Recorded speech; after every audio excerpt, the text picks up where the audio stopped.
బీసీలో అపోహలు సృష్టించేలా BRS మాట్లాడుతోందని CM Revanth Reddy మండిపడ్డారు.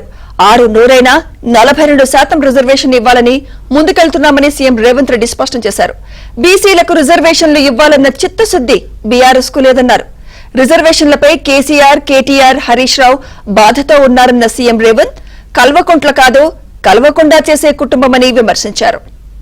తెలంగాణ హైకోర్టు మాకు ఆదేశాలు ఇచ్చి సెప్టెంబర్ 30 తారీఖు లోపల ఎన్నికలను పూర్తి చేయండి అని ఆదేశాలు ఇచ్చింది.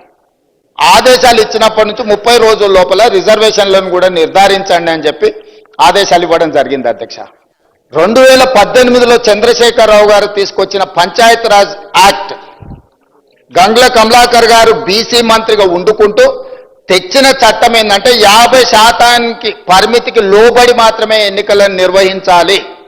50% రిజర్వేషన్ల పరిమితికి లోబడి పంచాయత్ రాజ్లో కానీ 2019లో తెచ్చిన మున్సిపల్ యాక్ట్ ప్రకారం కానీ 50% పరిమితికి లోబడి రిజర్వేషన్లు ఇవ్వాలని చట్టాలను తీసుకొచ్చింది. ఒకటి గంగ్ల కమలాకర్ గారు, రెండవ మున్సిపల్ చట్టం తీసుకొచ్చింది వారి యజమాని. ఈ 2 చట్టాలు గుదిబండగా మారి ఈ ఎన్నికలు నిర్వహించడానికి మా ప్రభుత్వం చిత్తశుద్ధితోటి ఎంబడే ఆర్డినెన్స్ తీసుకొచ్చి ఈ అడ్డంకిని తొలగించండి అని మళ్ళీ ఆర్డినెన్స్ను గవర్నర్ గారికి పంపించినాం. అధ్యక్ష, గవర్నర్ గారు ఆ ఆర్డినెన్స్ను కూడా వీళ్ళ మాటలు నమ్మి, ఒకప్పుడు ఆయన ఒక రాష్ట్రానికి ఆర్థిక మంత్రి, ఒకప్పుడు ఈ రాష్ట్రానికి ఆర్థిక మంత్రిగా పనిచేసిన ఆయనకి ఇద్దరి మధ్యలో మిత్రులతో ఉండి తెర వెనుక లాబింగ్ చేసి ఇది కూడా రాష్ట్రపతి గారికి పంపించాలని చెప్తే ఈ ఆర్డినెన్స్ కూడా రాష్ట్రపతి గారి దగ్గరకు పోయింది. అధ్యక్ష, 42% రిజర్వేషన్లు బలహీన వర్గాలకు వస్తే మొదటి వరుసలో గంగ్ల కమలాకర్ సంతోషంగా ఉంటాడని చెప్పిండు.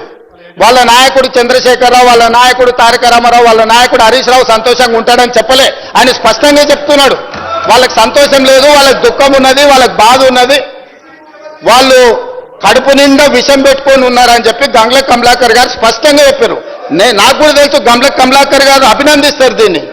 కానీ ఆయన బాధల్లా వెనకాల కూర్చొని నడుపుతున్న ఆయన సమస్య. గంగ్ల కమలాకర్ గారు ఇంకొక మాట అన్నారు, ఢిల్లీకి అఖిలపక్షాన్ని తీసుకెళ్తా అన్నారు, మీరు అఖిలపక్షాన్ని తీసుకెళ్లలేదని.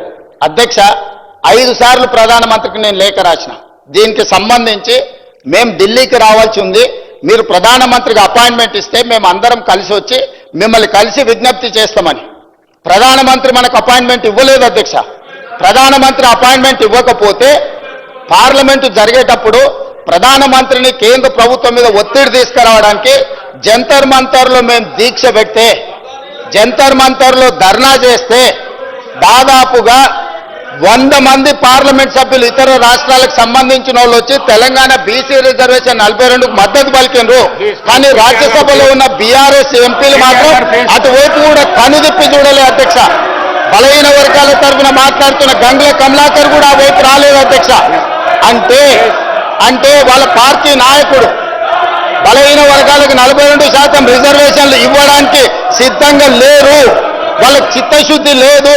వీళ్ళు రాలే, వాళ్ళు రాలే. అంతకంటే ముందు రాహుల్ గాంధీ గారు ఏం చేసిండ్రు, ఏం మాట్లాడిండ్రు, ఏం హామీ ఇచ్చిండ్రు, ఏ నిర్ణయం మేరకు ముందుకు వెళ్తున్నామో వీళ్ళు మాకు సూక్తులు చెప్పాల్సిన అవసరం లేదు. అధ్యక్ష, వాళ్ళ నాయకుని మొదట సభలో వచ్చి కూర్చోమనుండ్రు. అధ్యక్ష, రాహుల్ గాంధీ వచ్చిందా లేదా, రాహుల్ గాంధీ ఆదేశం లేకుండా రేవంత్ రెడ్డి గారు ఇక్కడ ఈ నిర్ణయాలన్నీ చేస్తాడా? అధ్యక్ష, ఇంత ఇంపార్టెంట్ ఇది చర్చ జరుగుతుంటే బలహీన వర్గాలకు న్యాయం చెయ్యాలని 100 సంవత్సరాల నుంచి జరగని కులగణన తెలంగాణ రాష్ట్ర ప్రభుత్వం చేసినందుకు ఏది ఏమైనా రాజకీయాలను పక్కన పెట్టి ప్రధాన ప్రతిపక్ష నాయకుడు చంద్రశేఖరరావు గారు వచ్చి ఒక మంచి మాట, అయ్యా మేము చేయలేని పని ప్రజాప్రభుత్వం కాంగ్రెస్ పార్టీ చేసింది, నేను అభినందిస్తున్నా అంటే వారి పెద్దరికం పెరిగి ఉండేది కదా. అధ్యక్ష,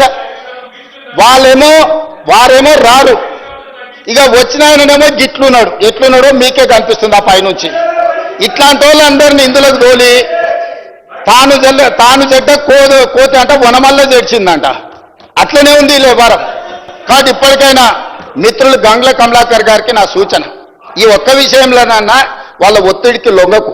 ఏమైనా మంచి షెడ్ ఉంటే నేను చూసుకుంటా, నువ్వేం వాళ్ళకి భయపడకు మిత్రమా. మంచి షెడ్ ఏమన్నా ఉంటే నేనున్నా, మనం పాత మిత్రులమే కదా, నీకు తెలియదేముంది. వాళ్ళ ఒత్తిడికి లొంగకు, వాళ్ళకి ఇష్టం లేదు, వాళ్ళ పోకడలు దగ్గరికి వెళ్ళి నువ్వు చూసినావు. పర్టికులర్గా కరీంనగర్లో నీకైనా ఎల్రమ్మ గారికైనా పొన్నం ప్రభాకర్ అయినా వాళ్ళ పోకడలు ఎట్లుంటాయో నీకు తెలియదా? నేను చెప్పాలనా? కాబట్టి దయచేసి నాకు చాలా మంచిగా తెలుసు కాబట్టి ఇక్కడికి వచ్చిన, లేకపోతే ఎట్లా వస్తాను నేను? నాకు చాలా బాగా తెలుసు కాబట్టి కరువు కాల్చి వాత పెట్టి ఇక్కడ వచ్చి కూర్చున్నా. దీన్ని చిలువలు పలువలు చేసి మిమ్మల్ని మీరే అవమానించుకోకండి ఒకరిని ఒకరు. ఎందుకు అని అంటే వాళ్ళు బాగానే ఉంటారు. గంగుల కమలాకరు పొన్నం ప్రభాకర్ను అవమానించిన, పొన్నం ప్రభాకర్ను గంగుల కమలాకర్ను అవమానించిన, ఇది బలహీన వర్గాలకు సంబంధించిన ఆత్మగౌరవం. అధ్యక్ష, ఈ సభలో ఒకరినొకరు మీరు విమర్శించుకొని ఇతరుల ముందు పలచన కాకండి. నేను సభానాయకుడి వారికి సూచన చేస్తున్నా, మీరు కూర్చొని మాట్లాడుకోండి. మీకు మంచి జరిగే సమయం వచ్చింది. ఈ మంచి జరిగేటప్పుడు కలిసికట్టుగా ఉండండి. యజమానులను ఒప్పించడానికి, సంతోషపెట్టడానికి పరిశమైన పదజాలం మంత్రుల మీద ప్రయోగించడం వల్ల మీరే చులకన అవుతారు. మీకు మంచిది కాదు, ఈ సభ మర్యాదకు గౌరవానికి కూడా మంచిది కాదు. కాబట్టి ఇది చర్చలు కూడా చేయాల్సిన అవసరం లేదు. వాళ్ళు చేసిన పాపాలను మేము ఇక్కడ కూర్చొని కడుగుతున్నాం. 50% నిబంధనలను తొలగించడానికి పెట్టిన బిల్లులు. దయచేసి చర్చనే లేకుండా గంగుల కమలాకర్ గారు ఏకవాక్య తీర్మానం ప్రవేశపెడితే సభ మొత్తం ఏకగ్రీవంగా వారికి మద్దతు బలతం పాస్ అయిపోతుంది.